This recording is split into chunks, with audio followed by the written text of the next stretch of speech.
When you think of Easter, what comes to mind? Chocolate eggs? A bunny? Or maybe the story of Jesus rising from the dead? But what if I told you there's a side of Easter you were never taught? A forgotten history filled with ancient goddesses, pagan rituals, and centuries of religious debate.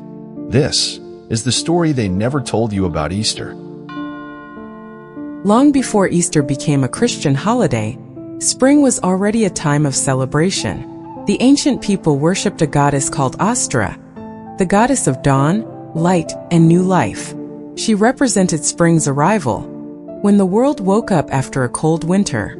To celebrate her, people used symbols of life, eggs for new beginnings, and rabbits, known for their ability to multiply quickly. Sound familiar? That's right. The Easter bunny and the colorful eggs you see today may have started as offerings to a goddess, not gifts from a cartoon rabbit. As Christianity spread across Europe, early church leaders faced a problem. How do you convert people who already have their own beliefs and holidays? The answer? Blend the old with the new. The church took springtime celebrations like Astra and gave them new meaning. Eggs became symbols of the empty tomb. The season of rebirth became the season of resurrection. It wasn't deception, it was strategy. And it worked. Over time, pagan and Christian symbols became one, and Easter as we know it was born. Now, let's talk about Jesus. According to the Bible, Jesus was crucified during the Jewish festival of Passover, a spring celebration itself. 3 days later, he rose from the dead, an act that Christians believe brought hope and eternal life. Spring is about renewal. Trees bloom, animals give birth, and the sun shines longer. So it made sense to connect the resurrection to the season of life. Easter, in a way, became a spiritual spring, where death was not the end, but a new beginning. Ever wonder why Easter's date changes every year? It's not random. In the year 325 AD, leaders of the early church met at the famous Council of Nicaea. One of their goals was to decide when Easter should be celebrated. They chose the first Sunday after the first full moon, following the spring equinox. Confused yet? You're not alone. Even today, some people celebrate Easter on a different date.